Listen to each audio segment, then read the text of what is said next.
Hello everybody and welcome. My name is Derek Neal. I'm the executive producer here at Maximum Games, and I'm excited today to be able to bring you this sneak peek into our upcoming action-adventure title, Extinction.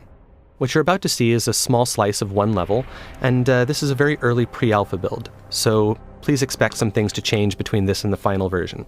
With that said, let's get started. Extinction takes place in a lush, vibrant fantasy world, full of painterly textures and bright, rich colors. But this world has come under siege by an organized army of massive otherworldly invaders known as the Reveni, who have begun systematically eradicating humanity off the face of the planet. You play as Avil, one of the last of the Sentinels, a legendary group of warriors with the skills and tools necessary in order to take down these massive foes. The gameplay in Extinction emphasizes high-speed traversal around the environment. In addition to the basic jump and double jump, Avil can also run horizontally along walls, run vertically straight up walls, air dash through the sky, come floating back down gently, can bounce off of springy objects in the environment such as building awnings or treetops, and can use his whip like a grappling hook to get around. When he does this, time slows down, giving him time to plan his next move and make split-second decisions. Of course, Avil's ultimate goal is to save as much of humanity as possible. He needs to protect them from the constant onslaught of the ogres and their minions. He does this by engaging them in real-time, skill-based combat. In addition to his series of regular strikes, he can also execute powerful AoEs, launch enemies into the sky, slam them back down to the ground, cancel his attacks into rune strikes for massive damage, and cancel his attacks into dodges in order to evade his opponent's strikes. Of course, the star of the show is Avil's combat with the ogres. Now, with their minions defeated, it's time for Avil to take on their master, one of the enormous Reveni who has been rampaging through the countryside, obliterating everything in our fully destructible environments. The ogres themselves are fully dismemberable, but they wear armor in order to protect themselves. In order to take this beast down, Avil must first destroy that armor. This is done via a powerful charged-up rune strike. Once the armor is destroyed, Avil can then dismember the limb underneath.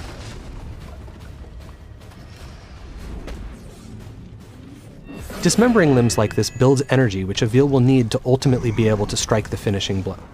And as you can see, this ogre is none too happy about the loss of its leg, and Avil has to dodge its attacks while also trying to remove the remaining armor in order to get to the limbs beneath them. This is an extremely dangerous situation to be in because if any of these blows actually manages to hit Avil, it will be death in a single hit.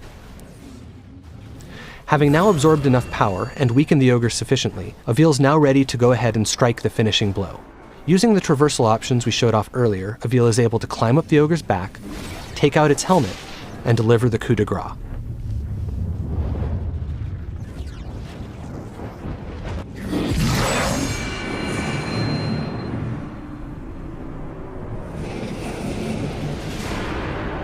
That was a relatively easy fight against a relatively basic opponent, but not all enemies are so simple.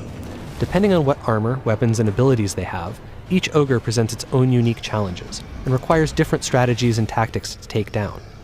Here, we have an example of an ogre decked out in gold armor. This armor does open up some new traversal options for Avil, but as you can see, it's also much harder to remove. Each piece is protected by multiple latches that must be destroyed in order to remove it.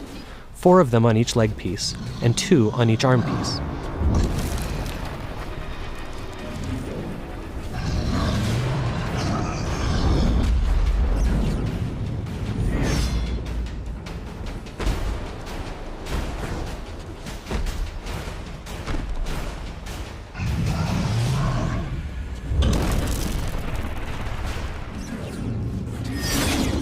Having finally destroyed all the latches, Avil is now able to dismember the first of this ogre's legs.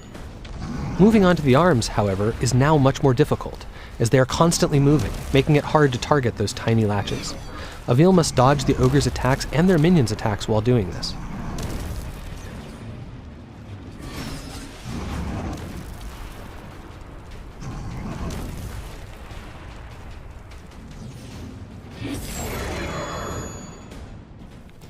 It has now taken sufficiently long to take down this ogre that its leg has regenerated, and it stood back up, but it no longer matters. Flush with energy from his last kill, Avil is ready. He climbs up the back of the ogre and is presented with one final challenge, staying up there long enough to take out its remaining armor. First, he removes the helmet, and then the collar. With these two obstacles out of the way and its neck exposed, Avil can finally go in for the kill. And so, the second ogre falls.